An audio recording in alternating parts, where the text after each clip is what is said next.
Hey everybody, it's Jasmine, and today this is my most anticipated review, not only for you guys but for myself as well, because I love supporting YouTubers who I thoroughly enjoy watching. So as most of you guys know, I love Kathleen Lights, I love ShopMissA Hi, I love Desi Perkins, I love Katie. I mean, I'm using one of their lipsticks today.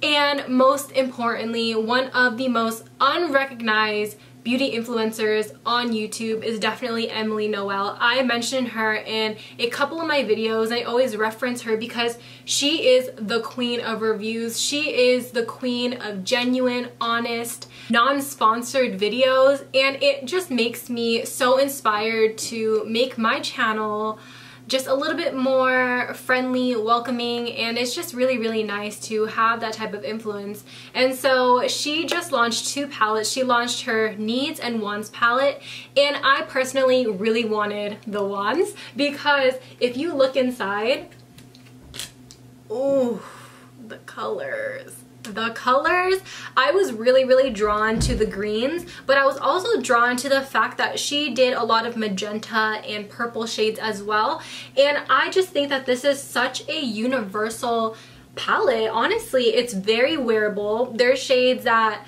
you could definitely get a full-blown colored look out of. There are shades that give you so much depth and dimension. There is a little bit of everything, some lighter shades, some deeper shades, and Emily is really all about balance within a makeup look. She talks about it all the time when she does her makeup, and she talks about it a lot when she reviews palettes. So I'm not surprised that this has a little bit of everything.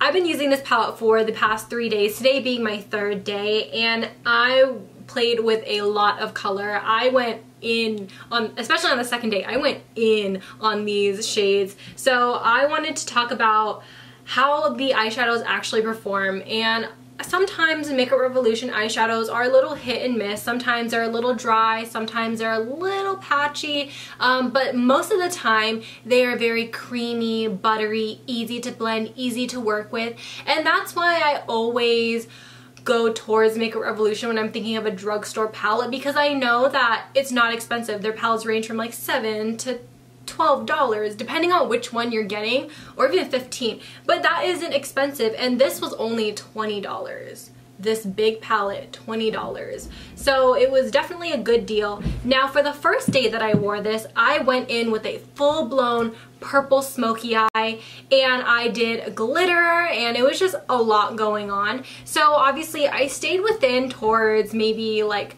the first 3, maybe 4 columns of this palette, and honestly, so nice. Purple is one of those colors that is so hard to manufacture for some weird reason for some brands, and I've seen and I've tested out so many purples.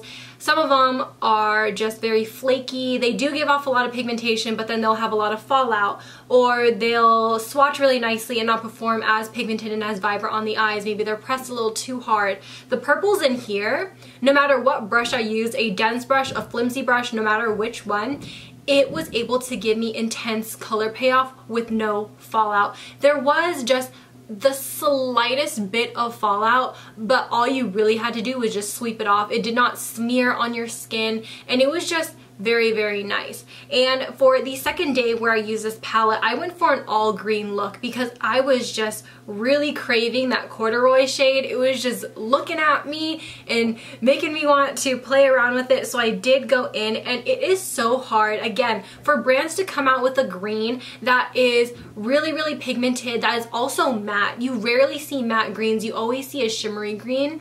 And for this one to also be like a forest, dark, rich green with no fallout, I think that is what surprised me the most. Like, no matter how many dark shades I used, very little fallout. And today I created a very soft look because I have to take a picture for a campaign that I'll be in, which I'll just mention really quickly. So I'm going to be in a campaign with Catrice, and it's to launch their new foundation. So if you haven't signed up for their emails, I'll highly recommend it because I'll be in the email soon. So I wanted to go in with a very soft look today. So kind of what I did was I kind of used shades that I haven't really used before. So more towards the first 2 columns of this palette. So to start off this look, I went in with the cream to just set my eyelid in place because I have concealer on my eyelid as a base. For my transition shade, I use the shade Midwest, which is just your typical, a little bit darker than my skin tone shade. It's very, very natural and it blended very, very well. I went in with Prayer, and this one has a little bit more of a rose undertone, which I was not really expecting, but it was very nice and pretty on the eyelid. I applied Cupcake onto my eyelid with a flimsy eyeshadow brush, and this made the look just look a little bit more effortless and a little bit more undone. Then I went in with Cheer just to deepen up the crease, not too much, but just enough to give it a little bit of dimension and to blend out the outer corner of Cupcake. For my lower lash line, I went in with the shade Dwes Paid, and I deepened up my lash line with a deep plum called Peefy, which is so beautiful. And to just settle everything in for the inner corners, I used Eve Rose, which in the pan looks purple, but on the eyes it has like a nice golden sheen, which is very, very surprising, very into that shade. And then to just finish off the look, I just used the not the modern Renaissance, the Renaissance Flick eyeliner, my Essence Lash Princess, these lashes by Eyler called Marquise, and that is basically the eye look. As for everything else on my face, I'll have it listed down below. So overall, I'm just very, very pleased at the performance of the eyeshadow palette so far. I have not ran into a con. I have dived into the black when I did the green look though, and it is not super black. It has a little bit of a charcoal finish to it, so it's not too intensely black, which is what I prefer in any type of black eyeshadow, because a little bit too much black pigment can be a little too messy and a little bit too hard to blend. So this one was all really easy. I still haven't used some of the shades like Good Vibe, Capricorn, Top Story, Apartment, but other than that, I think I dived into almost every single shade in this palette in the past 3 days. So amazing. I'm very, very pleased. It's hard for me to find a palette that I am in love with every single shade of the palette. There's always like 1 or 2 shades in every palette where I'm like you could have switched it up, but this one makes sense. It makes sense to have all of this all in one, because you can literally get like tons of looks. You can get every type of look you want in this palette.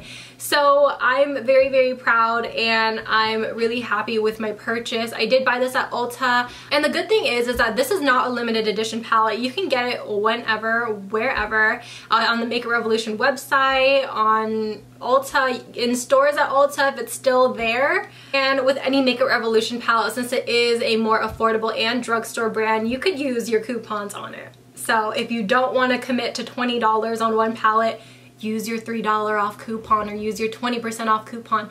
It will work on this palette. And I think that is an amazing note, because I know a lot of us are on a budget and a lot of us want to practice eyeshadows but don't know where to start. And I really highly, highly recommend this, especially because Morphe palettes low-key, compared to this, they're a little bit more dry in texture, and if I'm just comparing it to other palettes like ColourPop has more fallout than this. Pigmentation, pretty much the same. So what I'm going to do is I'm going to go ahead and swatch these on my arm, and I will wrap up this video. I want you guys to know that doing these swatches is really hard, and I'm trying to be as still as a mannequin so you guys can see the colors. But this is the first and second row of the palette swatched onto my arms. So this is the third and fourth row swatched on my arm. I was swatching Heartbeat, the one right here next to Corduroy. This one swatched just a little bit dry, but it wasn't flaky at all. So I don't know what was up with that one, but other than that, I haven't experienced anything else that was dry.